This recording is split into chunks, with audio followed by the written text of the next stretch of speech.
ఎఫెసీయులకు రాసిన పత్రిక 1వ అధ్యాయము 14వ వచనం.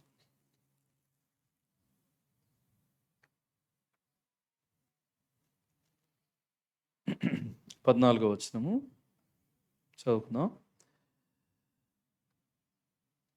దేవుని మహిమకు కీర్తి కలుగుటకై ఆయన సంపాదించుకుని నా ప్రజలకు విమోచనము కలుగు నిమిత్తము ఈ ఆత్మ మన స్వాస్థ్యమునకు సంచికరువుగా ఉన్నాడు. మరొక మాట కూడా మనం చూద్దాం. 4వ అధ్యాయము 1 నుంచి 4వ వచనాలు. కాబట్టి మీరు సమాధానమును బంధము చేత ఆత్మ కలిగించు ఐక్యతను కాపాడుకొనుట యందు శ్రద్ధ కలిగిన వారై ప్రేమతో ఒకరినొకడు సహించుచు మీరు పిలువబడిన పిలుపునకు తగినట్లుగా దీర్ఘశాంతముతో కూడిన సంపూర్ణ వినయముతోనూ సాత్వికముతోనూ నడుచుకొనవలనని ప్రభువును బట్టి ఖైదీనైన నేను మిమ్మను బతిమాలు కొనుచున్నాను. శరీరం ఒక్కటే, ఆత్మయు ఒక్కడే, ఆ ప్రకారమే మీ పిలుపు విషయమై ఒక్కటే నిరీక్షణ ఉంచుటకు పిలువబడితిరి. ఈరోజు మనం ఒక మాట ప్రాముఖ్యంగా చూద్దాం. ఏంటి అని అంటే, ఎఫెసీ రాసిన పత్రికలో చాలా రిచ్ వర్డ్ ఆఫ్ గాడ్ మాట్లాడతాడు. వాగ్దానాలు ఉంటాయి, తర్వాత అద్భుతమైన మరి థియాలజీ ఉంటుంది. At the same time full stop అనేది చాలా గ్యాప్ తర్వాత ఫుల్ స్టాప్లు కనబడతాయి. మీరు చూస్తే ఈ పత్రికలో ఉన్న బ్యూటీ ఏంటంటే, మొదలు పెడతాడు, కామాలు ఎక్కువ పెడతాడు. ఫుల్ స్టాప్ చాలా వచనాల తర్వాత ఫుల్ స్టాప్ పడుతుంది. అది ఒక బ్యూటీ. తర్వాత ఈ పత్రికను పౌలు గారు రాసినప్పుడు మిగిలిన పత్రికల్లో కొంచెం స్కోల్డింగ్ ఉంటుంది. స్కోల్డింగ్ అంటే కొన్ని కరెక్షన్స్, కొన్ని విషయాల్లో మరి వాళ్ళు చేస్తున్న ఆ యొక్క మిస్టేక్స్ని ఆయన ఎత్తి చూపించడం అనేది మనం గమనిస్తాం. కానీ ఈ పత్రికలో మాత్రం చాలా మెచ్యూరిటీతో ఉన్న వ్యక్తులను బలపరుస్తూ వాళ్ళని మరి చక్కగా అప్రిషియేట్ చేస్తూ అనేకమైన లోతైన సంగతుల గురించి మాట్లాడతాడు. ఇంకా చెప్పాలనంటే this is a solid food. చాలా మరి మెచ్యూరిటీలోనికి తీసుకుని వెళ్ళే మాటలు ఈ పత్రికలో రాశాడు. ఇంకా ఈ పత్రిక ఏ సమయంలో రాశాడు అని అంటే, ఆయన రోమా ఖైదీగా ఆయన మరి ఉన్నప్పుడు, హౌస్ అరెస్ట్ అయినప్పుడు ఆ టైంలో రాసిన పత్రిక. అందుకని ఈ పత్రికల్ని చెరపత్రికలు అంటారు.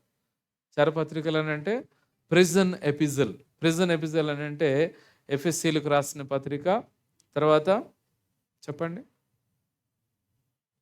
ఎఫెషియన్స్, తిమోతియా, ఫిలెమోన్, ఇప్పుడు అసలు 2 ఉన్నాయి చెప్పండి. కొలసి, ఇంకా last who is the winner?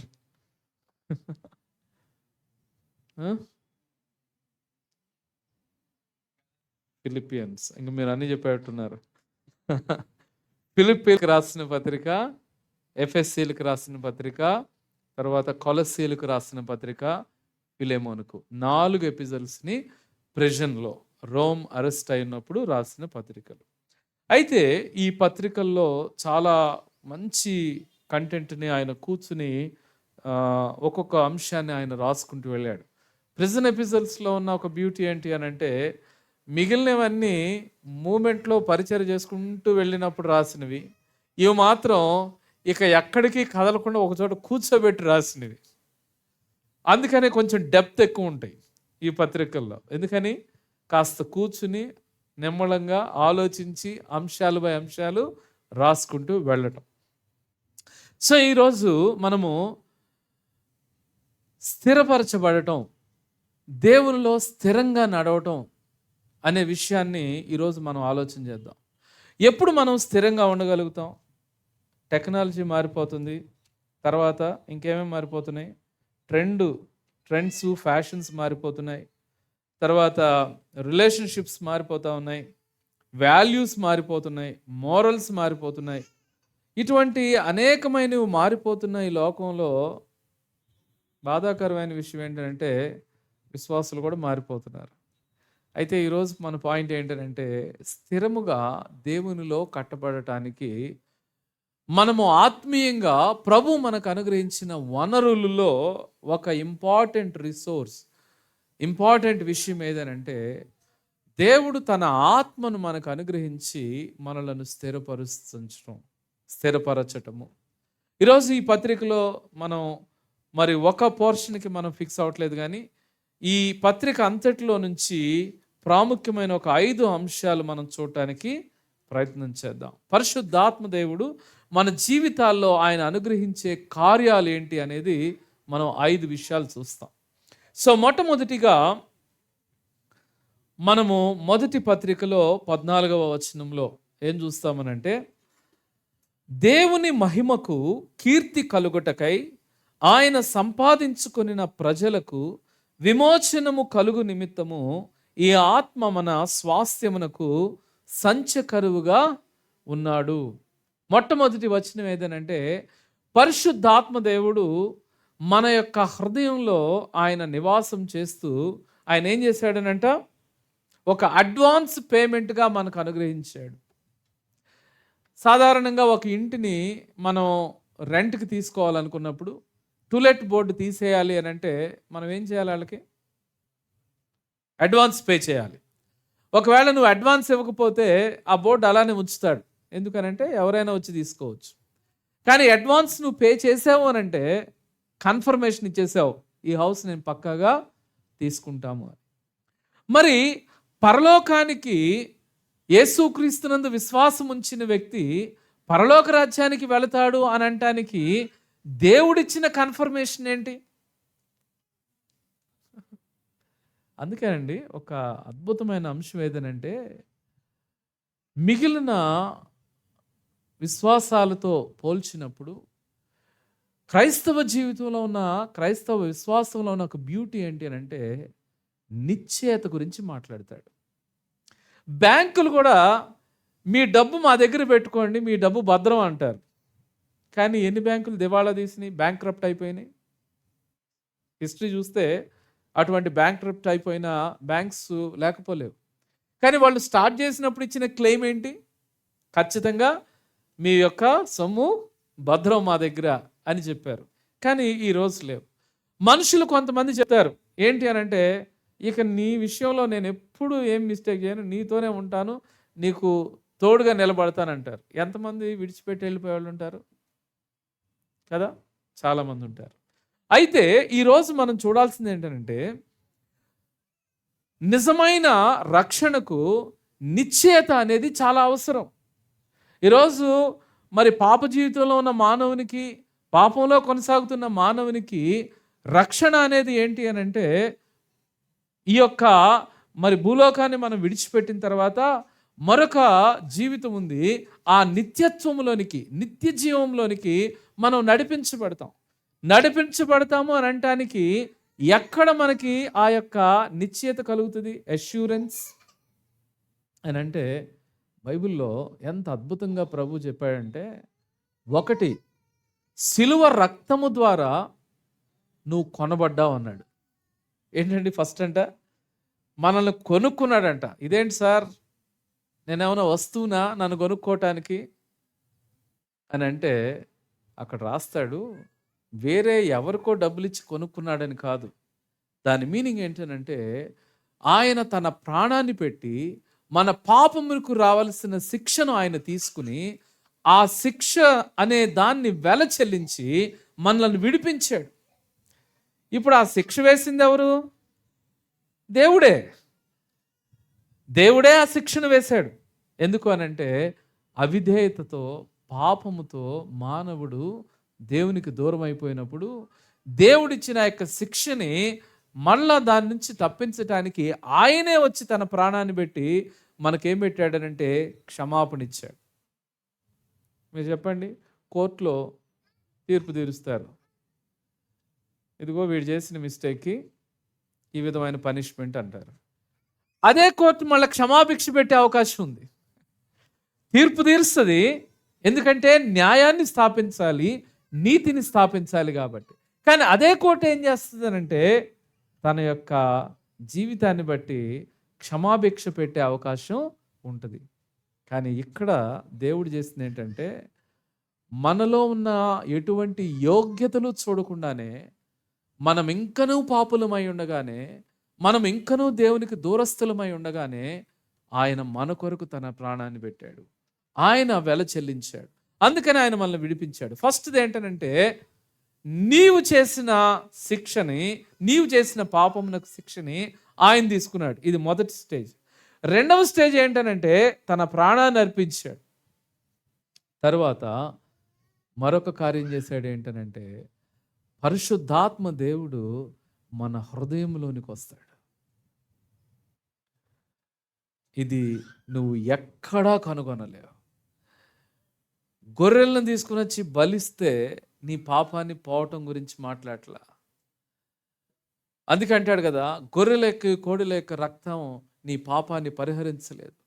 కానీ ఆయన తన రక్తాన్ని చిందించి పరిహరించి అక్కడితో ఆపకుండా ఏం చేశాడనంటే మన హృదయంలోనికి ఆయన వచ్చాడు. ప్రియులారా, ఒకళ్ళు అంటారు, ఏమండి ప్రభువుని నమ్ముకుంటే మారిపోతారా? ప్రభువుని నమ్ముకుంటే అన్నీ మారిపోతాయా? ఎక్కడ మార్పు జరుగుతుందో తెలుసా అండి? బైబిల్లో మనం చూస్తే దేవుడు తన ఆత్మను మన హృదయంలోనికి పంపెను. పరిశుద్ధాత్మ దేవుడు మనలోకి వస్తాడు. మనలోకి వచ్చినప్పుడు మనము శక్తిమంతులం అవుతాము. మనలో గతంలో ఆ పాపమునకు బందీ అయిన నీవు ఈరోజు ఆ బంధకాల నుంచి నువ్వు విడిపించబడతావు. నువ్వు స్వతంత్రుడవుతావు. నీ హృదయంలో దేవుడు తన ఆత్మ నివాసము చేస్తాడు. ఇంకో మాటలో పౌలు అంటాడు, ఇది మనకు అడ్వాన్స్ పేమెంట్ అంటాడు. అదే మాటను ఏమన్నాడు? యాక్చువల్గా ఈ వచనం పై వచనాన్ని మీరు చూస్తే ఏమని రాస్తాడు చూడండి. ఆ పై వచనం కూడా, మీరును సత్యవాక్యమును అనగా మీ రక్షణ సువార్తను విని క్రీస్తునందు విశ్వాసముంచి వాగ్దానము చేయబడి ఆత్మచేత ముద్రించబడితిరి. ఇప్పుడు ఏం చేశాడంటే పరిశుద్ధాత్మతో సీలేశాడు. ఓ మై గుడ్నెస్, ఏంటో ఈ సీల్ తెలుసా? ఫర్ ఎగ్జాంపుల్, పోస్టల్ డిపార్ట్మెంట్కి ఒక పార్సిల్ వెళ్ళింది అనుకోండి, ఏం చేస్తారు వాళ్ళు? సీల్ వేస్తారు. ఎందుకు వేస్తారో తెలుసా? ఈ పార్సిల్ ఇప్పుడు మా హ్యాండ్ ఓవర్లో ఉంది, ఈ అడ్రస్ నుంచి ఇంకో అడ్రస్కి వెళ్ళేంత వరకు ఇది కంప్లీట్గా మా హ్యాండ్ ఓవర్లో ఉంది. This belongs to us. అది వాళ్ళకి ఇచ్చిన తర్వాత వాళ్ళది, ఇచ్చేంత వరకు మాది. సో ఇప్పుడు మరి పరలోకానికి సంబంధించిన విషయంలో దేవుడు మనలను రక్షించుకున్న తర్వాత నీవు ఆ రక్షణ సువార్తను విని నీ హృదయంలో యేసుక్రీస్తునందు విశ్వాసం ఉంచి, అవును ప్రభువా నేను పాపం చేశాను, నా జీవితంలో పాపం ఉంది, నన్ను క్షమించు, నా హృదయంలోనికి రండి నువ్వు ప్రార్థన చేసినప్పుడు, విశ్వాసంతో నువ్వు ఆ ప్రార్థన చేసినప్పుడు ఏం జరుగుతుంది? పరిశుద్ధాత్మ దేవుడు నీ హృదయంలోనికి వస్తాడు. వచ్చి ఫస్ట్ ఏం చేస్తాడనంటే ఏం చేస్తాడు? ఒక సీల్ వేసేసాడు. ఏంటి ఆ సీల్ అని అంటే, దిస్ పర్సన్, ఈ వ్యక్తి పరలోకానికి చెందిన వ్యక్తి. పరలోకానికి ఎంటర్ అయ్యేంత వరకు కూడా నీవు ముద్రించబడ్డావు. ఆ తర్వాత అక్కడే ఉంటాం కాబట్టి మళ్ళీ దాని గురించి ఆలోచన అవసరం లేదు. ఇక్కడ మనకు అవసరం, you are belong to Christ, you are belong to heaven. From address ఏమో మన ఇంటి అడ్రస్, టు అడ్రస్ ఎక్కడ? టు అడ్రస్ ఎక్కడండి చెప్పండి? మిషనరీని అన్నాడంట పట్టుకుని, నువ్వు సువార్త చెప్పావంటే గంతో ఇప్పుడే కాల్చిపడేస్తానంట. అప్పుడు ఆయన అన్న మాట ఏంటో తెలుసా? ఓకే, నో ప్రాబ్లం, నువ్వు చేస్తే ఏం జరుగుతుందో తెలుసా? బ్రాంచ్ ఆఫీస్ నుంచి హెడ్ ఆఫీస్కి షిఫ్ట్ అవుతా, వెళ్ళాల్సిన ఆఫీస్ అదే, కొంచెం స్పీడ్గా పంపిస్తావు అంతే, ఏం లేదు. ఇటువంటి నిశ్చయత ఎక్కడి నుంచి వస్తుంది? పరిశుద్ధాత్మ దేవుడు సీల్ చేశాడు. అసలు చూడండి, రక్షణ విషయంలో ఎంత నిశ్చయత అండి. ఒక ఆయన ఒక స్పిరిచువల్ యాక్టివిటీ చేసుకుని ఒక చోట నుంచి వస్తున్నాడు. ఒక అన్న అడుగుతున్నాడు, సార్ మీరు ఇది ఎందుకు చేస్తున్నారంటే, మన పాపాలు కడుక్కోవటానికండి అన్నాడు. ఇప్పుడు ఆయన అన్నాడు, మీ పాపాలు క్షమించబడ్డాయని మీకు నిశ్చయిత ఉందా అని అడిగాడు. ఏమోనండి, మేము చేయాల్సింది చేసాం, ఇక నిశ్చయిత గురించి మేమేం చెప్పలేం. అప్పుడు అన్నాడు, ఇదిగో నీ పాపములు క్షమించబడి ఉన్న నిశ్చయిత ఇచ్చే ఒక మాట చూపిస్తాను. అదేంటంటే, ఇదిగో ప్రభునందు మన విశ్వాసం ఉంచినప్పుడు తన ఆత్మను మనలోకి పంపి ఆయన సీల్ చేస్తాడు. సీల్ వేసిన ఆయన ఇంకో మాట కూడా చెప్పాడు. సీలు ఒక లెవెల్, ఇంకో లెవెల్ ఏంటంటే అడ్వాన్స్ ఇచ్చినట్లు లెక్క అంటున్నాడు. 2 పదాలు వాడాడు. ఒకటి you are belongs to me, పరలోకానికి చెందినవాడు అని సీల్ ఐటమ్ ఒకటి. ఇంకోటి ఏం చేశాడనంటే అడ్వాన్స్ కూడా ఇచ్చాను. ఆయన పరలోకానికి అడ్వాన్స్మెంట్ ఇక్కడిచ్చి ఒక దినమున నువ్వు అక్కడికి ఫుల్ అక్కడ ఉండటానికి నువ్వు వస్తావు. అందుకే మన జీవితంలో స్థిరత్వము, నిశ్చయత అనేది చాలా అవసరం స్థిరత్వానికి. ఈరోజు కొంతమంది చర్చెస్కి వస్తారండి. చర్చ్కి వచ్చినప్పుడు ఎట్లుంటారంటే, ఓ పాస్టర్ గారు ఎట్లా అన్నాడు, ఏమన్నాడంటే, ఏమోనండి పరలోకంలో కానీ వెళ్తే కానీ తెలియదు అక్కడ ఎవరుంటారు ఎవరుండరు అనేది అని అన్నాడు. అయ్యయ్యో, బైబిల్ అట్లా చెప్పట్లేదే. ఆయన అంత పెద్ద సేవకుడు అయి ఉండి ఈ చిన్న లాజిక్ ఎట్లా మిస్ అయ్యాడు? ఏంటి ఆ లాజిక్ అని అంటే, ముద్రించి అడ్వాన్స్ ఇచ్చి ఇంత క్లియర్గా ఇక్కడే కన్ఫర్మేషన్ ఇస్తే ఆ చనిపోయే రోజున తర్వాత పరలోకంకి వెళ్ళినప్పుడు తెలిసింది ఎవరుంటారో ఎవరుండరో అని అంటే, అదేమి అండర్స్టాండింగ్ బైబిల్ నుంచి రాంగ్ కదా అండి అది. అంటే ఆయన చాలా గొప్పగా చెప్తున్నాడు. ఏమనుకున్నాను సార్, ఇంత సేవ చేసి ఇన్నిసార్లు బైబిల్ చదువుతూ ఈ ఒక్క మాటని ఎలా అర్థం చేసుకోలేకపోయారు? బైబిల్లో రక్షణ నిశ్చయిత ఇచ్చాడు ప్రభు, కన్ఫ్యూజన్లో పెట్టలేదు. No confusions, no dilemma, confirmation ఇచ్చాడు. ఏంటి అని అంటే, నీవు ముద్రించబడి అడ్వాన్స్ ఇవ్వబడి ఒక దినమున ఈ లోకాన్ని విడిచిపెట్టిన వెంటనే నీ పర్మనెంట్ ప్లేస్కి నువ్వు వెళ్ళిపోతావు. అందుకంటాడు శిష్యులతో, మీ కొరకు నేను స్థలము సిద్ధపరచ వెళుచున్నాను. ఈరోజు ఇక్కడ స్థలాలు కొనుక్కోవటం కాదు, ఉండాల్సింది ఎక్కడ? పరలోకంలో. దానికి నిశ్చయత ఉందా లేదా? ఇక్కడ ఉంది. ఎప్పుడనంటే హృదయమంతటి నువ్వు విశ్వసించి ప్రభుని ఆహ్వానించినప్పుడు. మొట్టమొదటిది స్థిరత్వము. ఈ స్థిరత్వము అనే విషయంలో ఇందాక అసలు మొదలు పెట్టాను కదా, సంఘాల్లో కొంతమంది ఉంటారు, రెగ్యులర్గా వస్తారు, కానీ రక్షించబడ్డావా అని అంటే అనేక సార్లు ఇంకా రక్షించబడలేదని, కొంతమంది ఏమో ఇంకా బాప్తిజం తీసుకోలేదని అని చాలాసార్లు చెప్తుంటారు. కానీ ఇక్కడ విషయం ఏంటనంటే, ఎంతకాలం నువ్వు వస్తూ దేవుని సన్నిధిలో కనబడుతూ వాక్యం వింటూ నీ హృదయంలో ప్రభు పట్ల విశ్వసించి నీ హృదయాన్ని ప్రభుకి ఇవ్వకపోతే, ఆ రక్షణ అనేది నీలో జీవితంలో జరగకపోతే ఆత్మీయ స్థిరత్వం ఎప్పుడు వస్తుంది? ఈరోజు కనబడిన ఆత్మీయత 2 వారాలు కనబడట్లేదు. ఎందుకు కారణం అనంటే, బికాజ్ నీకు అసలు నీ పిలుపు విషయంలో, నీ రక్షణ విషయంలో నిశ్చయిత ఉందా? ఆ నిశ్చయిత ఎక్కడి నుంచి వస్తుందంటే, ఇదిగో దేవుని వాక్యములో చెప్పబడిన మాటలను నువ్వు అర్థం చేసుకున్నప్పుడు, విశ్వసించినప్పుడు అది జరుగుతుంది. మొట్టమొదటిగా పరిశుద్ధాత్మ దేవుడు మనకేం చేస్తాడనంటే, ఆయన నిశ్చయితనిస్తాడు. అందుకనే ఆ నిశ్చయితలో మొట్టమొదటిదంట ఓనర్షిప్. దేవుడికి చెందిన వ్యక్తివి అని ఓనర్షిప్ ఉంటుంది. రెండవది ఆథెంటిసిటీ. ఆథెంటిసిటీ అని అంటే, కొన్ని గుడ్ల మీద అబి ఎగ్స్ అనేది రాస్తుంటాడు. కొన్నిసార్లు ఆ స్టాంప్ ఒకటి చూస్తుంటాను అనమాట వాళ్ళ ఎగ్స్ మీద. ఏంటి అని అంటే, ఇది ఆథెంటిక్గా మా దగ్గర నుంచి వచ్చింది అని. సో మనము దేవునికి చెందిన వారమని పరిశుద్ధాత్మ వలన ఆథెంటిసిటీ, తర్వాత ప్రొటెక్షన్, తర్వాత గ్యారంటీ. గ్యారంటీ ఏంటి అని అంటే, ఈ క్షణమున చనిపోయినా దేవునితో ఉంటానని నిశ్చయత. ఎవరు చెప్పగలుగుతారండి? చాలా సంవత్సరాల క్రితమే నన్ను అడిగారు, ఏంటి మీ పరిస్థితి అంటే, ఈ క్షణం చనిపోయినా నెక్స్ట్ సెకండ్లో, కన్ను రెప్పపాటులో పరలోకంలో ఉంటాను. ఏమైనా కన్ఫ్యూజన్ ఉందా? No confusion. ఎట్లా చెప్పగలవు? నువ్వు పర్ఫెక్టా? నేను పర్ఫెక్ట్ కాదు. ప్రభు రక్షించుకున్నాడు. ఈ రక్షణ దేవుడు అనుగ్రహించిన ఉచితమైన కృపావరం.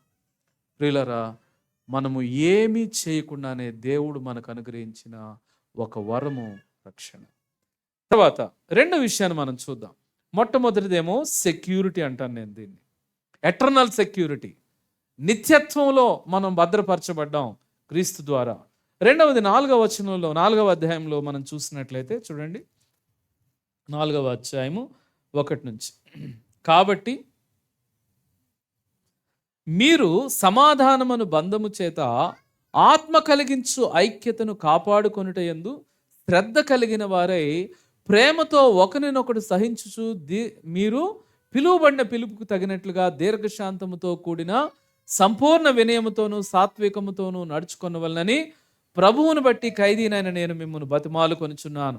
శరీరం ఒక్కటే, ఆత్మయు ఒక్కడే. ఇక్కడ రెండవ విషయం ఏంటంటే ఆత్మ కలిగించు ఐక్యత. దీన్ని ఏమన్నా అంటే యూనిటీ. ఆత్మ కలిగించు ఐక్యత. సంఘంలోనికి వచ్చినప్పుడు అండి, సంఘంలో ప్రభు ఓ సమాధానం ఇస్తాడు. విశ్వాసులతో కలిసి ఒక సమాధానాన్ని ఇస్తాడు. దాన్ని ఏమంటామంటే ఒక ఐక్యతని దేవుడు తీసుకుని వస్తాడు. ఈ ఐక్యత చెప్పాను కదా, మనకు కొన్ని రోజులు బ్యాక్గ్రౌండ్ మ్యూజిక్లు ఉంటాయి. We have to be prepared. Okay, so I think అక్కడ ఒక మంచి స్థావరం ఒకటి ఏర్పాటు చేయాలి గ్రూప్ అందరికి. సో ఇంక నేను విన్నది ఏంటంటే ఇప్పుడు న్యూ ఎంట్రీ ఇంకా ఎక్కువ సౌండ్ అని విన్నా. నాన్న ఇక్కడ పాట పాడితే అక్కడ పాట పాడుతుందేమో చూడాలి. ఆత్మ కలిగించు ఐక్యత. సహవాసంలోనికి మనం పిలువబడిన తర్వాత, మనం వచ్చిన తర్వాత దేవుడు ఒక ఐక్యతని కలిగిస్తాడు విశ్వాసుల మధ్యలో. అందుకనే యూనిటీ అనేది ఒక్కసారి మనం చూస్తే ఒక్కొక్కళ్ళు డిఫరెంట్ పర్సనాలిటీ. ఒకళ్ళు వెంటనే మాటలు వదిలేసే టైపు, ఇంకొకళ్ళేమో ఎంతసేపు మాట్లాడమన్నా కూడా ఏం మాట్లాడకుండా చూసేవాళ్ళు ఒకళ్ళు, ఇంకొకళ్ళేమో చెబితే చేసేవాళ్ళు, ఇంకొకళ్ళేమో చెప్పకపోయినా చేసేవాళ్ళు. ఒక్కొక్కళ్ళు ఒక్కొక్క పర్సనాలిటీ, ఒక్కొక్క డిఫరెంట్ బ్యాక్గ్రౌండ్. చర్చ్లో అటువంటి ప్రాంతాల్లో నుంచి డిఫరెంట్ పర్సనాలిటీస్తో ఉన్న వాళ్ళందరూ ఒక చోట కూడి ఉండటం, ఒకరినొకరు సర్వ్ చేసుకోవటం, బంధువులు కాదు, అన్నదమ్ముళ్ళు అక్క చెల్లెలు కాదు, అండ్ ఎక్కడో బీరకాయ పీచు ఉన్న బంధుత్వం కాదు. కానీ మరి ఎలాగూ ఒకళ్ళనొకళ్ళు ప్రేమించగలుగుతున్నారు, ఒకళ్ళనొకళ్ళకి సర్వ్ చేసుకోగలుగుతున్నారు. కొంతమంది అడుగుతారు, మీ బ్రదరా? మా బ్రదరే. అంటే ఎలా మీ బ్రదరు అంటారు. ఎలా మా brother? In Christ. In Christ ఏంటి అని అడుగుతారు అనమాట కొలీగ్స్ కొంతమంది. నిజమే, ఈరోజు మనం క్రైస్తవ జీవితంలో సహవాసంలో ఉండేది ఏంటంటే యూనిటీ. ఈ యూనిటీని ఎవరిస్తారనంటే పరిశుద్ధాత్మ దేవుడు అనుగ్రహిస్తాడు. పరిశుద్ధాత్మ దేవుడు అనుగ్రహించిన ఈ యూనిటీని మనం ఏం చేసుకోవాలో తెలుసా? కాపాడుకోవాలి, దాన్ని జాగ్రత్తగా భద్రపరుచుకోవాలి. అలా కాకుండా సెల్ఫ్ని, ఒకవేళ మన యొక్క సొంత పర్సనాలిటీని మనం ప్రయోగిస్తే యూనిటీ డిస్టర్బ్ అవుతుంది. అందుకే అక్కడ అంటాడు ఆత్మ కలిగించు ఐక్యతను కాపాడుకొనుట యందు శ్రద్ధ కలిగిన వారే అంటాడు. కొన్నిసార్లు మనము చాలా ఈజీగా ఐక్యతను పాడు చేసుకుంటాం. కోపాలు, కాంపిటీషన్లు, దెర్ ఆర్ డిఫరెంట్ పర్సనాలిటీస్. ఇంకో మాట చెప్పనివ్వండి, అసలు నేనేం చేయట్లేదు అంతా వాళ్ళదే అని అనుకోవటం కూడా అది పెద్ద పొరపాటు. అందుకని అక్కడ ఏమని రాశాడు? మీరు పిలువబడిన పిలుపుని తగినట్టుగా జీవించండి, దీర్ఘశాంతముతో కూడిన సంపూర్ణ వినయముతోనూ సాత్వికముతోనూ నడుచుకొనవలనని ప్రభు ఖైదీనైన నేను మిమ్మను బతిమాలు కొనుచున్నాను. ఏం కావాలంట? ఒకరినొకరి పట్ల ఐక్యతను కాపాడుకోవటం అని అంటే పేషెన్సీ కావాలి, ఓర్చుకోవటం కావాలి, సహించుకోవటం కావాలి. పిల్లరా, ఈరోజు ఒక 60-70 మంది ఒక చోట ఉన్నప్పుడు వారి మధ్యలో ఏముండాలి అని అంటే సహించుకోవటం, ఒకరినొకరు సహకరించుకోవటం, ఒకరి పట్ల మరొకరు ఇదిగో దీర్ఘశాంతము సాత్వికము కలిగిన వారై జీవించగలగటం. అందుకే సహవాసంలో మనం ఏం నేర్చుకుంటామనంటే క్యారెక్టర్ బిల్డ్ అవుతుంది. సహవాసంలో యాటిట్యూడ్స్ బిల్డ్ అవుతాయి. ఒకళ్ళకొకళ్ళు సేవ చేసుకుంటున్నప్పుడు సర్వెంట్హుడ్ బిల్డ్ అవుతుంది. గుర్తుపెట్టుకోండి, ఏ సిస్టంలో కూడా ఇంత అద్భుతమైన కట్టడ జరగదు. కుటుంబంలో కూడా చాలాసార్లు ఎన్ని మంచి ప్రిన్సిపల్స్ పెట్టుకున్నా సరే కూడా పాడైపోయి ఉంటారు. అలానే సంఘంలో పాడైపోదు. కానీ సహవాసంను సరిగా అర్థం చేసుకుని దేవునికి అప్పగించుకుని ఎప్పుడైతే సహవాసంలో నువ్వు ఇన్వాల్వ్ అవుతూ వెళ్తావో నీ జీవితంలో అద్భుతమైన మార్పు నీ క్యారెక్టర్లో జరుగుతుంది. అది నీ కుటుంబంలో కూడా అది ప్రస్ఫుటంగా కనబడుతుంది. అందుకనే కుటుంబాలు కట్టబడాలన్నా, వ్యక్తుల జీవితాలు కట్టబడాలన్నా సంఘము యొక్క ఆ యొక్క బౌండరీస్లో మనం ఎదుగుతూ ఉన్నప్పుడు ఆ యొక్క ఇన్ఫ్లుయెన్స్ అనేది నువ్వు ఉన్న ప్లేస్లో నీ కుటుంబంలో అది కనబడుతుంది. పిల్లరా, అందుకనే అక్కడ అంటాడు ఆత్మ కలిగించు ఐక్యత. అండ్ రెండవ పాయింట్ ఏమంటాడంటే మనం ఎందుకు ఆ ఐక్యత అని అంటే శరీరము ఒక్కటే, ఆత్మయు ఒక్కడే, ఆ ప్రకారమే పిలుపు విషయమై ఒక్కటే నిరీక్షణ ఇచ్చుటకు పిలువబడితిమి. ప్రభు ఒక్కడే, బల్ల ఒకటే, పరిశుద్ధాత్మ దేవుడు ఒక్కడే. ఆ తర్వాత మరి మనం అందరము కలిసి ఒకే గోల్తో, ఒకే గురితో మనం నడుస్తూ ఉన్నాము.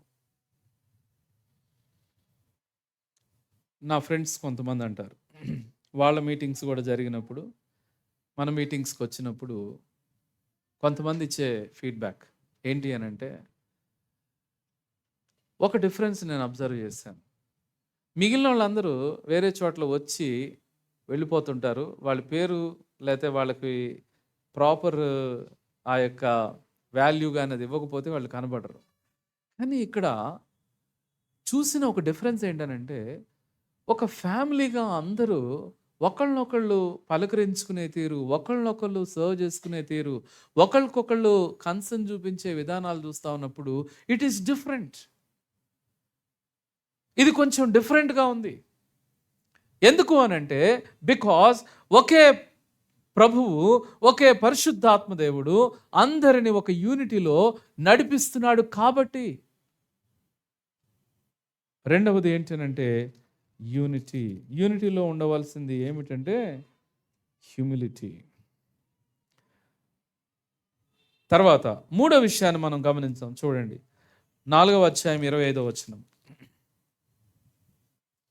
మనము ఒకరికొకరము అవయములై ఉన్నాము గనుక మీరు అబద్ధమాడుట మాని ప్రతివాడును తన పొరుగు వానితో సత్యమే మాట్లాడవలను. ఇక్కడ దేవుని పరిశుద్ధాత్మను దుఃఖపరచకుడి. మూడో విషయం ఏదనంటే ఫస్ట్దేమో సెక్యూరిటీ, రెండవది యూనిటీ, అండ్ మూడవది ప్యూరిటీ.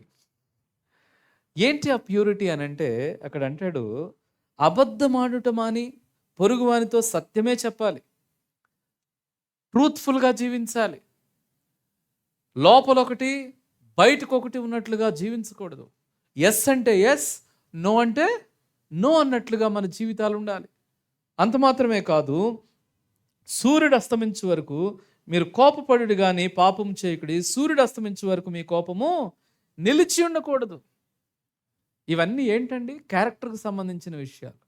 కోపం, అబద్ధాలు ఆడటం, ఇవన్నీ కూడా మన యొక్క వ్యక్తిత్వాన్ని, మన యొక్క సాక్షి జీవితాన్ని పాడు చేసే విషయాలు, ప్యూరిటీని పాడు చేసే విషయాలు.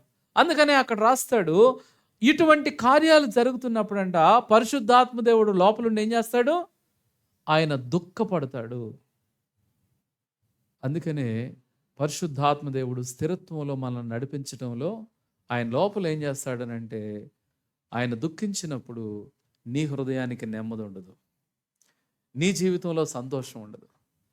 జీవిస్తూ ఉంటావు కానీ ఏదో ఒక తెలియని వెలితి లోపల ఉంటూనే ఉంటుంది. ఎందుకు అనంటే పరిశుద్ధాత్మ దేవుడు దుఃఖపడతాడు. కోపం గురించి భలే అద్భుతంగా రాశాడు. ఏమన్నాడు? కోప్పడు గాని ఏం చేద్దానంట? సూర్యుడు అస్తమించే లోపల ఆ! ఇద్దరు అన్నదమ్ములు ఉన్నారంట. వాళ్ళ అమ్మ చెప్పిందంట, సాయంత్రానికల్లా మొత్తం సెట్ అవ్వాలి. మీరేం కొట్లాడుకున్నా సరే. సరే, ఒకవేళ అలా అవ్వకపోతే సాయంత్రానికి ఫుడ్ లేదు. సరే, వీళ్ళిద్దరూ పిల్లలు కొట్టుకున్నారు. సాయంత్రం సూర్యుడు అస్తమించే టైం వస్తుంది. ఇంకా ఇద్దరు సమాధాన పడలా. ఈ పిల్లోడు ఒకడు లోపలికి వెళ్ళి ప్రార్థన చేస్తున్నాడు. ఏమని ప్రార్థన చేస్తున్నాడని వాళ్ళమ్మ చాలా క్యూరియస్గా వెళ్ళి చూస్తుంటే ఏమని ప్రార్థన చేస్తాడంటే, ప్రభువా యెహోషువ ఈ సూర్యుడిని చంద్రుడిని ఆపినట్లు దీన్ని ఆపేయి. ఏమని ప్రార్థన చేస్తున్నాడు? సూర్యుడిని అస్తమించకుండా అక్కడే ఆపేసేయని ప్రార్థన చేస్తున్నాడు. ఎందుకు అనంటే అస్తమించే లోపల ఏమవ్వాలి? సమాధాన పడాలి. కొన్నిసార్లు మన కోపాలని తగ్గించుకోలేము. కోపంలోనే పాపం జరిగే అవకాశం ఉంది. డీప్ హర్టింగ్స్ చేసే అవకాశం ఉంది. అందుకనే కోపంలో పాపం అనేది స్కోప్ దాగి ఉంది. కోపపడే అవకాశాలు ఉంటాయంటే అవసరం ఉంటుంది కొన్నిసార్లు ఆ కోపాలు వచ్చే అవకాశం ఉంటుంది. కానీ అట్ ద సేమ్ టైం ఈ కోపాలు ఎప్పటి వరకు ఉండాలంట? సాయంత్రం వరకే. మరి ఫ్యామిలీస్లో ఎట్లా ఉంటాయి? ఉంటున్నాయా సాయంత్రానికల్లా? నేర్చుకున్న ఒక పాఠం ఏంటంటే, తెల్లారి ఎట్లుండాలంటే పొద్దున్నే లేచి రాత్రి ఏం జరగలేదన్నట్టు వెళ్ళి చక్కగా మాట్లాడాలి. That is how peaceful living అంటే అది. పీస్ఫుల్గా జీవించాలి అని అంటే కోపం విషయంలో ఒకళ్ళకొకళ్ళు మాటలు అనుకోవటం అనేది ఏమీ లేవు అని అంటే మాత్రం అది అబద్ధం. అప్పుడేమన్నాడు? పైన ఫస్ట్ చెప్పాడు, అబద్ధము ఆడకుడి. ఫస్ట్ అబద్ధాలు ఆడకుండా చెప్పాడు. అబద్ధం ఆడకుండా చెప్పాలనేది ట్రూత్ఫుల్ ఏంటనంటే కొంచెం హీట్ ఆర్గ్యుమెంటే జరిగింది. ఇప్పుడు ఇది ఎంతకాలం ఉంచుకోవాలి? రోజులు, వారాలు, దినాలు కాదు. Settle as soon as possible. బైబిల్లో చెప్పిన మాట ఏంటంటే సాయంత్రానికే. ఒకవేళ ఈ ప్రిన్సిపల్ కుటుంబాల్లో అప్లై చేసుకుంటే అది ఎంత మేలు. రూమ్స్లో ఓన్లీ ఫ్యామిలీస్కైనా, రూమ్స్లో కూడా కొంతమంది రూమ్లోనే ఉంటారు, ఒకళ్ళనొకళ్ళు మాట్లాడుకోరు. వాళ్ళని అడిగామనుకో, నాకు తెలియదన్నా. నాకు ఒకే రూమ్లో ఉంటే నీకెందుకు తెలీదు? ప్రాబ్లం ఏంటంటే ఫ్రిక్షన్ వచ్చేసింది. ఒకళ్ళనొకళ్ళు తిట్టుకున్నారు, ఒకళ్ళనొకళ్ళు కోపడ్డారు, ఇప్పుడు సమాధాన పడట్లేదు. అందుకనే okay, I don't care about that person. దయచేసి ఈ మాటలు మనం చదువుతా ఉన్నప్పుడు ఏంటి అని అంటే పరిశుద్ధాత్మ దేవుడు దుఃఖపడతాడు. దొంగిలవద్దు. ఆ తర్వాత చూడండి, అపవాదికి చోటీయకుడి. దొంగిలివాడు ఇక మీదట దొంగిలింపక అక్కరగలవానికి పంచిపెట్టుట వీలు కలుగు నిమిత్తం తన చేతులతో మంచి పని చేయుచు కష్టపడవలెను. కొంతమంది ఇక ఇక్కడ అప్పు చేస్తారు, అక్కడ అప్పు చేస్తారు, ఇంకో చోట అప్పు చేస్తారు. ఇక అలా అప్పులతో పెట్టుకుంటూ ఉంటారు. అది మంచి పద్ధతి కాదు కదా. We have to be very diligent. ఒక అబ్బాయి ఉన్నాడు, యూనివర్సిటీలో మేము కాలేజీలో చదువుతున్నప్పుడు ఆ మెస్సులో ఏదో గొడవ అయింది. పెద్ద గొడవ అవుతుంటే ఈ పిల్లోడు వెళ్ళి ఆ అకౌంట్స్ బుక్ చించడానికి వెళ్ళాడు. ఏంటయా అంటే బిల్లులు కట్టడు, అక్కడికక్కడ అన్నీ అప్పులు చేసి వెళ్ళిపోతుంటాడు. అది సరైన జీవితము, సరైన సాక్షి జీవితం కాదు. మన జీవితాల్లో ప్యూరిటీ ఉండాలి. ఇదిగో ఫలానా వ్యక్తి అని అంటే హీఈస్ ట్రూత్ఫుల్, షీఈస్ ట్రూత్ఫుల్. ఒక చెల్లి ఇట్లానే సరే బాగా అవసరతలో ఉన్నప్పుడు హెల్ప్ చేయడం జరిగింది. ఇంకా ఆ తర్వాత చర్చికి రావట్లా.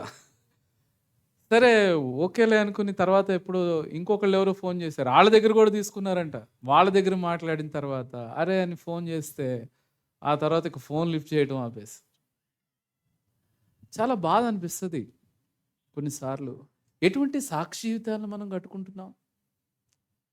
Are we really truthful? చూడండి అక్కడ సమస్తమైన ద్వేషమును, కోపమును, క్రోధమును, అల్లరి, దూషణ, సకల విధములైన దుష్టత్వము మీరు విసర్జించి ఒకని ఎడల ఒకడు దయ కలిగి కరుణాహృదయులై క్రీస్తునందు దేవుడు మిమ్మల్ని క్షమించిన ప్రకారము మీరును ఒకరినొకరు క్షమించుడి. ఇటువంటి క్షమాపణ గుణం కలిగి పరిశుద్ధాత్మ దేవుని దుఃఖపరచకుండా మన జీవితాల్లో ప్యూరిటీ కలిగి ఉండాలి. మనము ఎప్పుడైతే ఇటువంటి వాటిలో ఇన్వాల్వ్ అవుతున్నామో పరిశుద్ధాత్మ దేవుడు నీలో దుఃఖపడతాడు. బైబిల్లో ఒక మాట మనం గమనిస్తే దేవుడు మన యందు ఆనందించిన యెడల గొప్ప కార్యాలు మనం చూస్తాం. ఆ రోజు యెహోషువ కాలేబులు ఇద్దరు చెప్పిన మాట ఏంటో తెలుసా? కానాను దేశాన్ని మనం స్వతంత్రించుకోవాలని అంటే దేవుడు మన యందు సంతోషించిన యెడల మనం ఈజీగా స్వతంత్రించుకోగలుగుతాం. మన జీవితాల్లో అనేకమైన అద్భుత కార్యాలు జరగటానికి కొన్నిసార్లు ఇవి అడ్డంకులుగా మారిపోతాయి. ఫ్రీగా పరిశుద్ధాత్మ దేవుడు నీలో పని చేయలేడు. క్షమించుకోలేని పరిస్థితులు. ప్రియులరా, ఈరోజు క్షమాపణ విషయంలో, క్షమాగుణం విషయంలో వేర్ వి ఆర్, ఎక్కడున్నాం? రూమ్స్ మధ్యలో, కుటుంబాల మధ్యలో, సహవాసంలో are we really having that forgiving heart?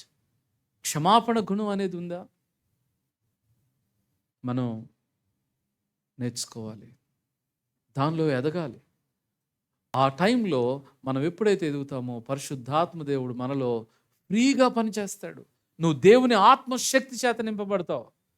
నేను ఒక మాట చెప్తాను, భాషలు మాట్లాడటం కంటే సరైన భాష మాట్లాడటం దేవుని ఆత్మచేత నింపబడి నడిపించబట్ట. మొన్న ఒకసారి నన్ను అడిగారు, ఏమో భాషలు ఉన్నాయా అని అన్నారు. నేను అన్నాను, ఇప్పుడు భాషల కంటే కూడా మాట్లాడాల్సిన భాష చాలా ముఖ్యం అని అన్నా. ఏ భాష ముఖ్యం? అర్థం కాని భాష కంటే అర్థమయ్యే భాష చాలా చక్కగా మనం మాట్లాడుతున్నామా లేదా అనేది మరింత రిలేషన్షిప్స్ని బిల్డ్ చేస్తుంది.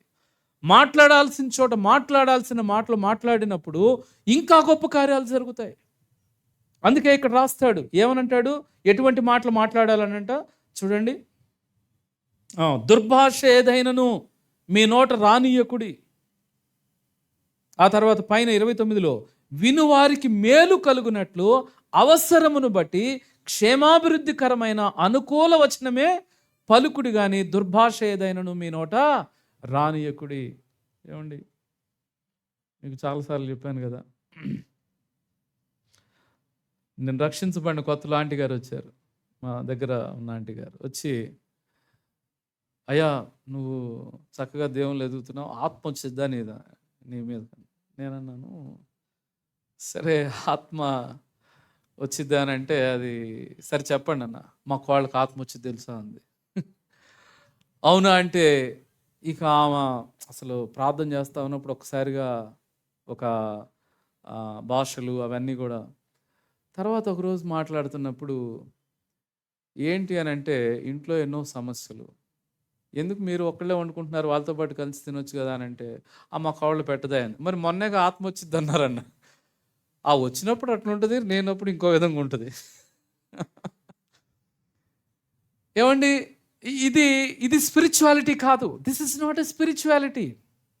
స్పిరిచువాలిటీ అంటే సాక్ష్య జీవితం కలిగి చక్కని దైవికమైన జీవితాన్ని జీవించగలగటం, అది నిజమైన ఆత్మ నింపుదలతో నడిచే జీవితం. పరిశుద్ధాత్మ దేవుడు నీలో ఉన్నప్పుడు ఆయన దుఃఖిస్తాడు. ఫ్రీగా దేవుని ఆత్మకార్యాలు చూడలేము. మూడవది ప్యూరిటీ. ఇవన్నీ కూడా స్థిరత్వంలో మనం నేర్చుకోవాల్సిన విషయాలు, పరిశుద్ధాత్మ దేవుడు మనకు చేసే సహాయం. నాలుగవదిగా చూడండి, 5వ అధ్యాయము 15వ వచనం నుంచి 21వ వచనం వరకు చదువుతారా? 5వ అధ్యాయము 15 నుంచి. దినములు చెడ్డవి గనుక హ్మ్. హ్మ్. హ్మ్.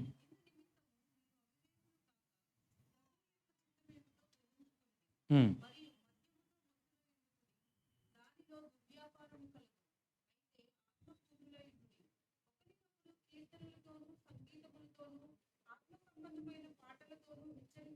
హ్మ్. హ్మ్.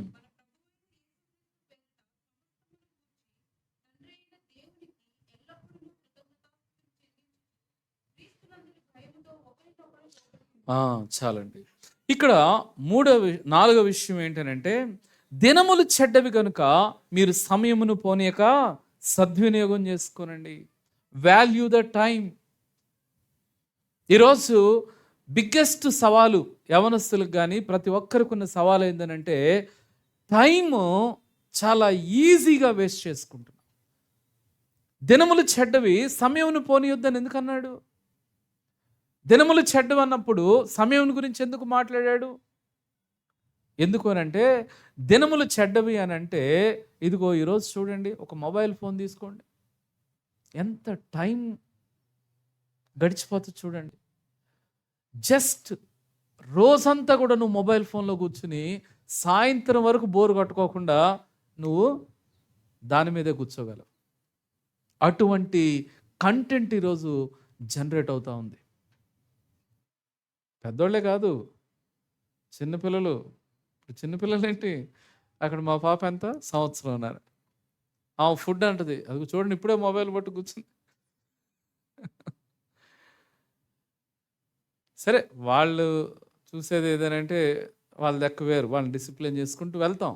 కానీ ఈరోజు ఎంతో యాంబిషన్‌తో వచ్చి కోచింగులు తీసుకుంటూ చదువుకోవాల్సిన సమయంలో ఒక్క సంవత్సరం మా ప్రొఫెసర్ ఒక మాట చెప్పేవాడు. ఏమననేవాడంటే ఎంటెక్ చదివేటప్పుడు, "ఎంటెక్ మీరు మళ్ళా మళ్ళా చేయరు గదా! జీవితంలో ఒకసారే చేస్తారు. ఒకసారి చేసేది కొంచెం కరెక్ట్‌గా చేసుకోండి. That is the greatest achievement. నువ్వు చదివే ఆ క్లాసు, నువ్వు చదివే ఆ చదువు ఒకసారి నువ్వు చేస్తావు. ఎఫెక్టివ్‌గా నువ్వు చెయి. ఫుల్ ఎఫర్ట్‌తో నువ్వు చెయి."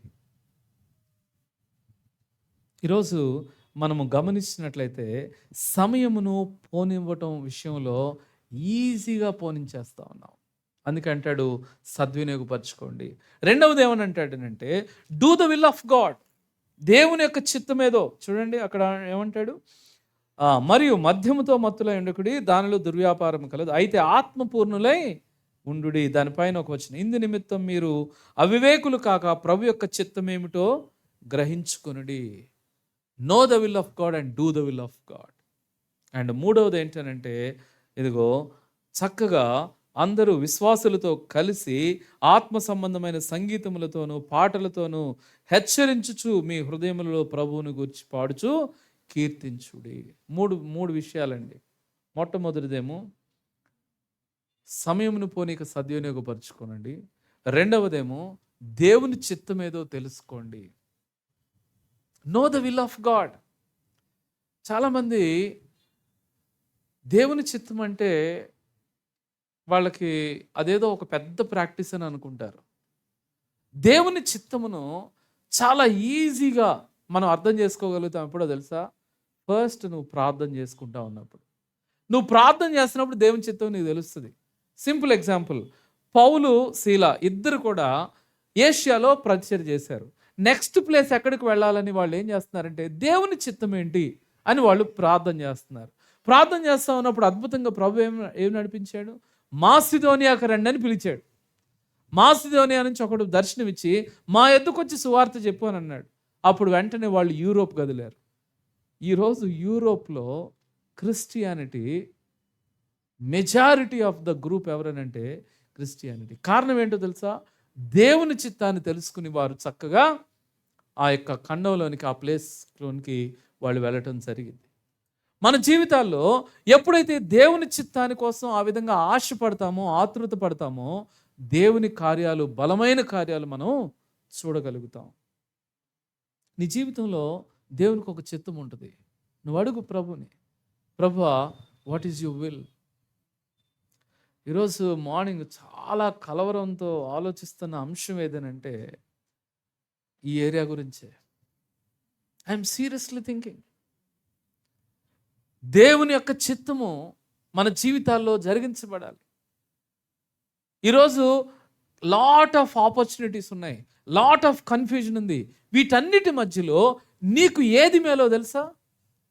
దేవుడు నీ జీవితంలో తన యొక్క చిత్తము ఏదైతే ఉందో దాన్ని నువ్వు తెలుసుకుని ఆ ప్రకారంగా నువ్వు నడిచినప్పుడు, లాటరీలు తీసినప్పుడు కాదు, ప్రభు నీ చిత్తం నాకు తెలియపరచని పక్కమని వచనం తీసి ఇక్కడ ఏ వచనం వచ్చిందని చూసుకుని అట్లా కాదు. దేవుడు అట్లా మాట్లాడు. ప్రభు నీ రెగ్యులర్ పోర్షన్ చదువుతూ ఉన్నప్పుడు దేవుడు వాక్యం నుంచి నీతో మాట్లాడతాడు, సేవకుల ద్వారా మాట్లాడతాడు, పరిస్థితుల్లో నుంచి మాట్లాడతాడు, హృదయంలో సమాధానాన్ని దేవుడు అనుగ్రహిస్తూ మాట్లాడతాడు. అనేకమైన రీతుల్లో ప్రభు నిన్ను నడిపిస్తాడు. నువ్వు చేయాల్సిందల్లా ఏంటనంటే, ప్రభువా నీ చిత్తంలో నేను నడవాలనే ఆశతో నువ్వు ఉండి ప్రార్థన చేయటమే. ఏం ఆశపడాలి? దేవుని యొక్క చిత్తం నా జీవితంలో జరగాలి అని నువ్వు ఆశపడుతూ నువ్వు ప్రార్థన చేస్తా ఉన్నప్పుడు ప్రభు తన రీతుల్లో తన యొక్క చిత్తంలో నిన్ను నడిపిస్తాడు. ఇంకోటి కూడా చేయాలి. ఆయన చిత్తానికి సమర్పించుకున్నప్పుడు రోడ్ బ్లాక్స్ అన్నీ తీసేసుకోవాలి. మనం 4-5 డోర్లు క్లోజ్ చేసి ఒక డోర్ చేసి ప్రభువా నీ చిత్తంలో నన్ను నడిపించని చెప్తే దాన్ని ఏమంటాం? You should give a freedom. అపోస్తలుల్లో 12 మంది శిష్యుల్లో ఒక ఆయన చనిపోయాడు, ఇస్కరియోతు యూదా. ఇప్పుడు నెక్స్ట్ ఫిలప్ చేయాలి ఆ పొజిషన్ని. ఏం చేశారు అపోస్తలు? వచ్చి 2 పేర్లు బతుకొచ్చారు, పట్టుకొచ్చి చీటీ వేద్దాం అన్నారు. ఇప్పుడు అక్కడ వాళ్ళు ఏం చేశారు? ఆ ఇద్దరిలో నుంచే నువ్వు చూజ్ చేసుకో ఒకళ్ళని. ఇద్దరిని మేము సెలెక్ట్ చేసాం, ఇద్దరిలో ఒకళ్ళు కావాలి, నువ్వు చార్జ్ చేసుకో. That is not it works. అందుకనే ఆర్ఆర్కే మూర్తి గారు అంటాడు, ఇద్దరిలో ఎవరిని వాడుకున్నట్లుగా బైబిల్లో ఎక్కువ రాసినట్లుగా లేదన్నాడు. మేబీ వాడబడ్డారేమో కానీ అపోస్తల్లాగా వాడబడలా. అప్పుడు అన్నాడు పౌలు అన్నాడు, దేవుడు నన్ను చూజ్ చేసుకున్నాడు, కడమ అపోస్తలుని అని అన్నాడు. It is the plan of God for Paul. కానీ వాళ్ళు దేవుని చిత్తాన్ని ఏం చేశారు?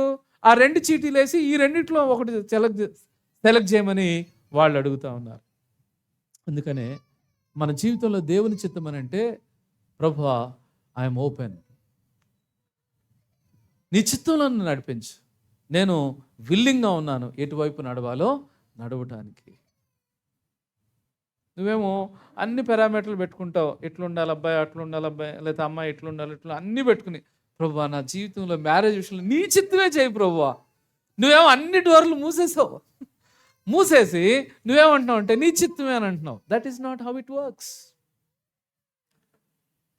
అండ్ చివరిగా అంటాడు, చక్కగా పాటలతోనూ ఆత్మ సంబంధమైన మరి విషయాల్లో ఎదుగు నిమిత్తము. ఇక్కడ పరిశుద్ధాత్మ దేవుని గురించి రాస్తూ అంటాడు, ఆత్మపూర్ణులై ఉండండి, filled by the spirit of God. మద్యముతో మత్తులై ఉండక ఆత్మపూర్ణులై ఉండండి. మనం ఎప్పుడైతే దేవుని ఆత్మచేత నింపబడతామో మన presence it makes a difference.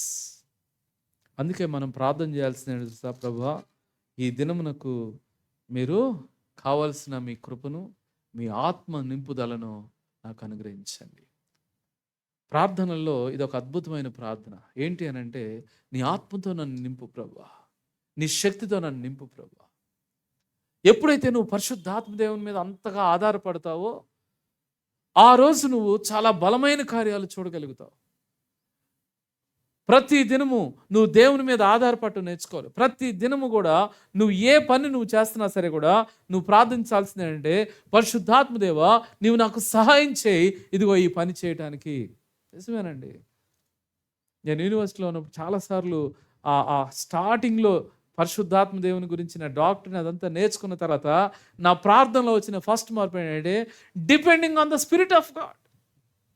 పరిశుద్ధాత్మ దేవుని మీద ఆధారపడటం, ఆయన చేత నింపబడటం గురించి ఎప్పుడైతే ఫోకస్డ్గా వెళుతూ ఉన్నామో ఆ రోజు ఎంత అద్భుతంగా దేవుడు సహాయం చేసేవాడు, ఆ కార్యాలు నేను చూడగలిగేవాడిని. నౌ టుడే మనం అందరం ప్రార్థన చేయాల్సింది ఏంటంటే, నీ ఆత్మశక్తితో నన్ను నింపు ప్రభువా.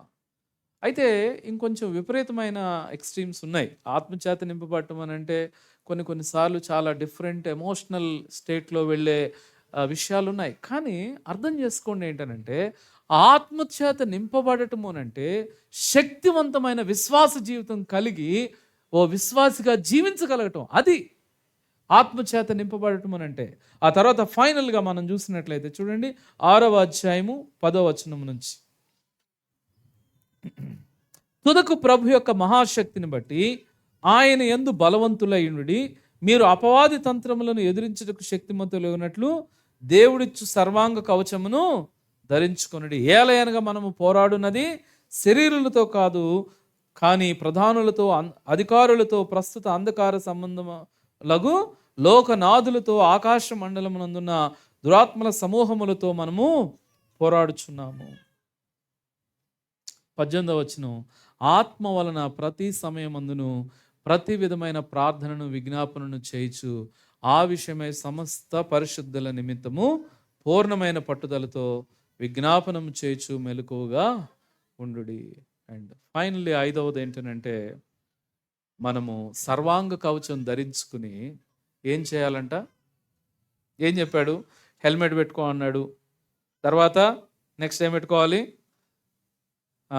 దట్టి, ఆ తర్వాత డాలు, ఖడ్గం, జోళ్ళు, బెల్టు, మొత్తం అన్నీ చెప్పాడు. అన్నీ చెప్పిన తర్వాత ఇప్పుడు ఏమంటున్నాడనంటే, వెళ్ళి ఏం చేయాలంట? మోకాళ్ళు వేసి ప్రార్థన చేయమన్నాడు. అదేంటి సార్, కత్తిచ్చిన తర్వాత కొంచెం అక్కడన్నా దుయ్యాలిగా, అవునా కదా? మన కత్తి దొరికితే ఏంటి? వాక్యం తెలిస్తే చాలు 4 ముక్కలు. నీకు అసలు దేవుని వాక్యంలో డెప్త్ లేదు అని తొడగొట్టడం మొదలు పెడతారు కొంతమంది. ఆ మీసాలేందో, ఆ తొడగొట్టటాలేందో అస్సలు అర్థం కాదు కొన్నిసార్లు. బైబుల్ జోలికి వస్తే ఏం మాట్లాడుతున్నారు? కత్తి తిప్పటాలు ఇవన్నీ. కానీ ప్రభు చెప్పింది తెలుసా? అన్నీ ధరించుకుని చక్కగా వెళ్ళి విజ్ఞాపన చేయండి ఆత్మ వలన అని అన్నాడు. చూడండి, పరిశుద్ధాత్మ వలన, దేవుని ఆత్మ చేత మనం నింపబడుతూ నడిపించబడుతున్నప్పుడు మనం ఏం చేస్తామనంటే ప్రార్థన చేస్తామండి. చక్కగా కూర్చుని ప్రార్థన చేస్తూ ఉన్నప్పుడు పట్టుదలతో ప్రార్థన చేస్తాం. దేవుని కార్యాలు జరగాలని పట్టుదలతో మనం ప్రార్థన చేస్తాం. ఆ విధమైన ఆత్మశక్తితో మనం నింపి నడిపించబడాలి. కొంతమంది ఈ సర్వాంగ కవచం ధరించుకునే దగ్గర కూడా ప్రాబ్లం ఉంది. కొంతమంది ఏమో గట్టిగా ధరించుకుంటారు, కొంతమంది ఏమో లూజు. అది ఎట్లుంటుందని అంటే ఏలాడుతూ ఉంటుంది.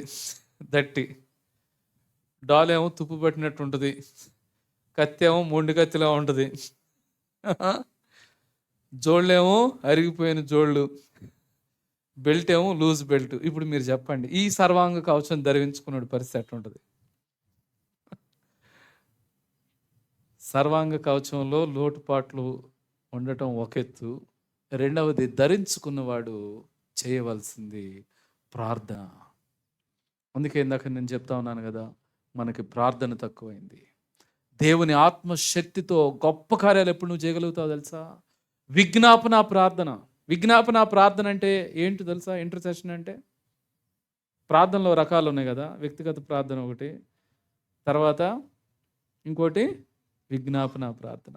ఏంటి విజ్ఞాపన ప్రార్థన అంటే నీ గురించి కాకుండా పక్కనోడి గురించి ప్రార్థన చేయటం, నీ సంఘం గురించి కాకుండా పక్క సంఘాల గురించి కూడా ప్రార్థన చేయటం, వేరే వాళ్ళ గురించి చేయటం, మినిస్ట్రీస్ గురించి చేయటం, మిషన్స్ గురించి చేయటం, స్వార్థ పరిచర్య కొరకు చేయటం, దేశాల కొరకు చేయటం, రాష్ట్రాల కొరకు చేయటం.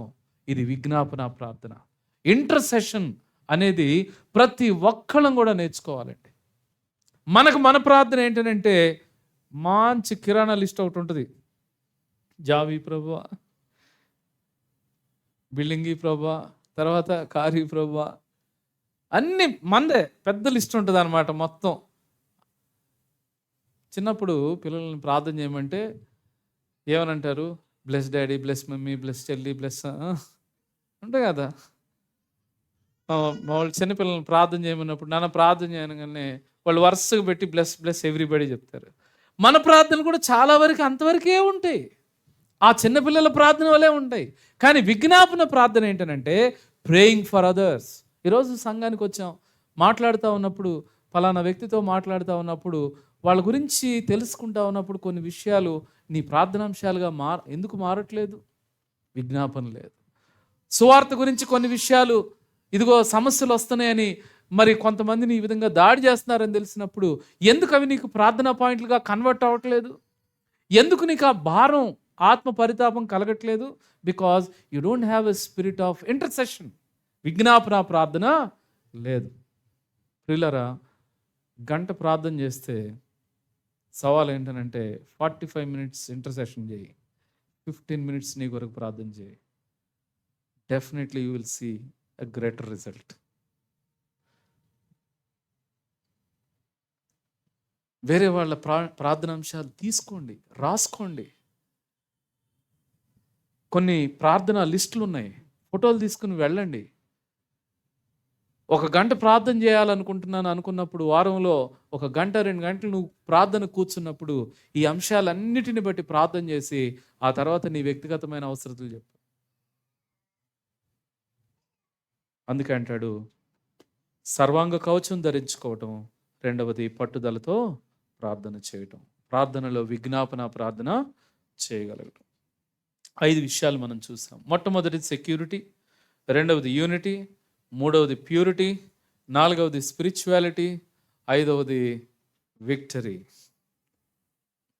ఏంటి ఆ విక్టరీ అంటే సర్వాంగ కవచం ధరించుకుని విజ్ఞాపనతో పట్టుదలతో మనం ప్రార్థన చేస్తూ ఉన్నప్పుడు దేవుని కార్యాలు జరిగిస్తాడు.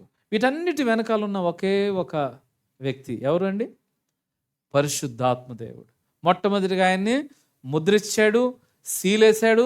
ఆ తర్వాత రెండవది ఏం చేశాడు? ఐక్యతను తీసుకుని వచ్చాడు సంఘంలో. ఆ తర్వాత మూడవది నీ లోపల ఉండి నువ్వు మంచిగా ఉన్నప్పుడేమో పరిశుద్ధాత్మ దేవుడు ఆనందంతో నీలో పనిచేస్తాడు. నువ్వు పాపంలో పడిపోతున్నప్పుడు పరిశుద్ధాత్మ దేవుడు దుఃఖపడతాడు. అందుకనే ఓ విశ్వాసికి నిజమైన నరకం అనిపించేది ఎప్పుడో తెలుసా?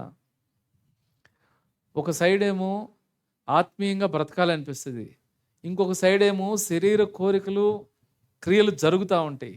ఈ రెండిటి మధ్యలో ఇరకాటంలో పడి ఉంటారు చూసారా, వాళ్ళ పరిస్థితి ఉంటుందండి.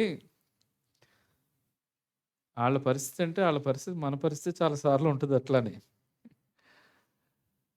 నిజమైన క్లిష్టమైన పరిస్థితి ఆత్మీయ జీవితంలో ఎప్పుడనంటే శరీరము ఆత్మ రెండిటికి మధ్యలో ఇరకాటంలో పడిపోయినప్పుడు you will feel lot of struggle. చాలామంది విశ్వాసులు అటువంటి ప్రయాణాలు చేస్తూ ఉంటారు. Set right your life today. పరిశుద్ధాత్మ దేవుణ్ణి దుఃఖపరచొద్దు. నువ్వు నీలో ఉన్న ఆత్మ దుఃఖపడుతున్నాడా నీ క్రియలను బట్టి? Set right. తర్వాత స్పిరిచువాలిటీ ఏంటి అని అంటే value the time, no the will of God and worship God in fellowship. 3 విషయాలు కదా. ఏంటి స్పిరిచువల్ లైఫ్ అని అంటే? ఒకటి వాల్యూ ద టైమ్, రెండవది no the will of God, and మూడవది ఏంటనంటే quality fellowship in the among the believers. Believers 4-5 కలిస్తే ఏం జరుగుతుంటాయి? యూజువల్గా వాళ్ళ గురించి వీళ్ళ గురించి మాట్లాడుకోవటం. కానీ ఇక్కడ ఏం చెప్పాడో తెలుసా? ఒకరినొకడు కీర్తనలు పాడుచు ప్రభుని ఆరాధిస్తూ ఒకరికొకరు దేవుని యందు ఆనందించడం గురించి మాట్లాడారు. ఒక ముగ్గురు బిలీవర్స్ కలిసినప్పుడు ఏం చేయాలి? కలిసి ప్రార్థన చేసుకోవాలి. ఏం చేయాలి? కలిసి ప్రభుని ఆరాధించాలి. కలిసి దేవుని గురించిన మాటలు ధ్యానించుకోవాలి. అది సహవాసంలో ఉన్న బ్యూటీ, సహవాసంలో ఎదగటం. కానీ అనేక సార్లు సహవాసం అనే ఒక పేరులో గాసిప్స్ జరుగుతూ ఉంటాయి, లేకపోతే ఇంకొకళ్ళ మీద వాళ్ళ మీద మాట్లాడుకోవడం జరుగుతూ ఉంటాయి. అటువంటివి మరి కాకుండా quality time. And finally victory life ఏదనంటే విక్టోరియస్ లైఫ్, సర్వాంగ కవచమును ధరించుకుని దేవుని ఆత్మ చేత మనము పట్టుదలతో ప్రార్థనలో ఎదగటము. ప్రభు ఆ విధమైన స్థిరత్వాన్ని మనకు అనుగ్రహించును గాక. రండి ప్రార్థన చేసుకుందాం.